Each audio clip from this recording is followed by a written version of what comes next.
जब श्री कृष्ण और इंद्र ने किया कर्ण के साथ छल। महाभारत युद्ध में कर्ण सबसे शक्तिशाली योद्धा माने जाते हैं।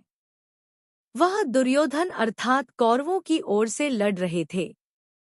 कर्ण को किस तरह से काबू में रखा जाए, यह कृष्ण के लिए भी चिंता का विषय हो चला था।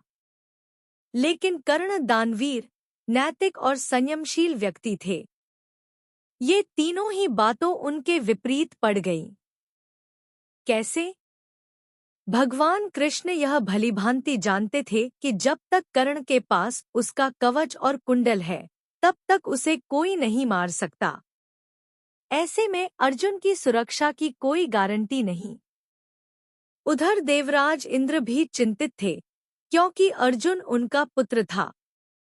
भगवान कृष्ण और देवराज इंद्र दोनों जानते थे कि जब तक कर्ण के पास पैदाइशी कवच और कुंडल हैं, वह युद्ध में अजय रहेगा।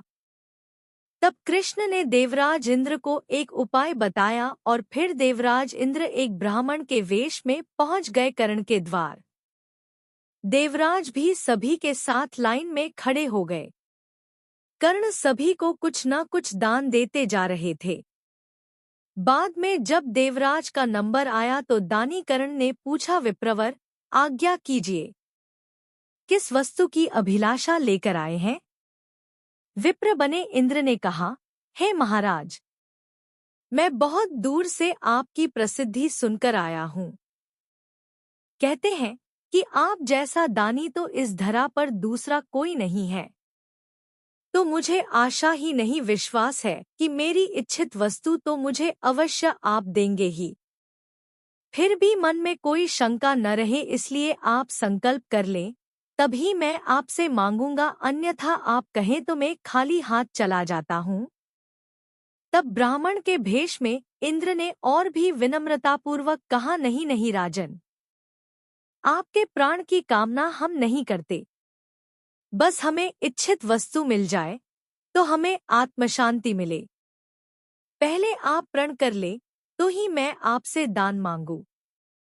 कर्ण ने तैश में आकर जल हाथ में लेकर कहा, हम प्रण करते हैं विप्रवर, अब तुरंत मांगिए। तब क्षत्म इंद्र ने कहा, राजन, आपके शरीर के कवच और कुंडल हमें दानस्वरूप चाहिए। एक पल के लिए सन्नाटा छा गया। कर्ण ने इंद्र की आंखों में झांका और फिर दानवीर कर्ण ने बिना एक क्षण भी गंवाए अपने कवच और कुंडल अपने शरीर से खंजर की सहायता से अलग किए और ब्राह्मण को सौंप दिए। इंद्र ने तुरंत वहां से दौड़ ही लगा दी और दूर खड़े रथ पर सवार होकर भाग गए, इसलिए कि कहीं उनका राज खुलने के बाद कर्ण बदल न जाए। कुछ मील जाकर इंद्र का रथ नीचे उतरकर भूमि में धंस गया। तभी आकाशवाणी हुई, देवराज इंद्र, तुमने बड़ा पाप किया है। अपने पुत्र अर्जुन की जान बचाने के लिए तूने छलपूर्वक कर्ण की जान खतरे में डाल दी है। अब यह रथ यहीं धंसा रहेगा और तू भी यहीं धंस जाएगा। तब इंद्र ने आकाशवाणी से पूछा, इससे बचने का उपाय क्या है? तब आकाशवाणी ने कहा, अब तुम्हें दान दी गई वस्तु के बदले में बराबरी की कोई वस्तु देना होगी। इंद्र क्या करते, उन्होंने यह मंजूर कर लिया। तब वे फिर से कर्ण के पास गए, लेकिन इस बार ब्राह्मण के वेश में नहीं।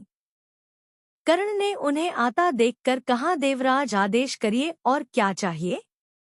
इंद्र ने झेंपते हुए कहा, हे दानवीर कर्ण, अब मैं याचक नहीं हूँ, बल्कि आपको कुछ देना चाहता हूँ। कवच कुंडल को छोड़कर मांग लीजिए, आपको जो कुछ भी मांगना हो। कर्ण ने कहा, देवराज, मैंने आज तक कभी किसी से कुछ नहीं मांगा और न ही मुझे कुछ चाहिए। कर्ण सिर्फ दान देना जानता है, लेना नहीं। तब इंद्र ने विनम्रतापूर्वक कहा, महाराज कर्ण, आपको कुछ तो मांगना ही पड़ेगा, अन्यथा मेरा रथ और मैं यहाँ से नहीं जा सकता हूँ। आप कुछ मांगेंगे तो मुझ पर बड़ी कृपा होगी। आप जो भी मांगेंगे मैं देने को तैयार हूँ। कर्ण ने कहा, देवराज, आप कितना ही प्रयत्न कीजिए, लेकिन मैं सिर्फ दान देना जानता हूँ, लेना नहीं।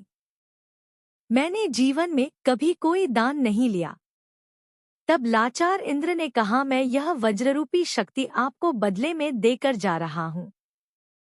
तुम इसको जिसके ऊपर भी चला दोगे, वो बच नहीं पाएगा।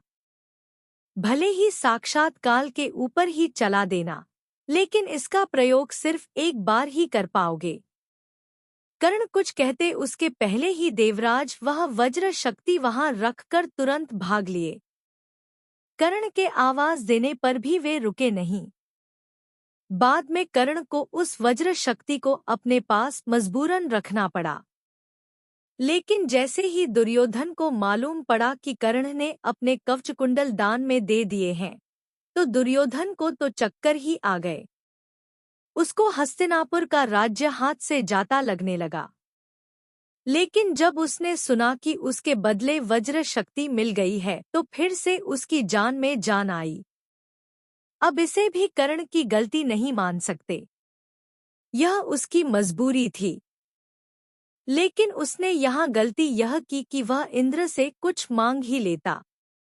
नहीं मांगने की गलती तो गलती ही है। अरे, वज्र शक्ति को 3 बार प्रयोग करने की इच्छा ही व्यक्त कर देता।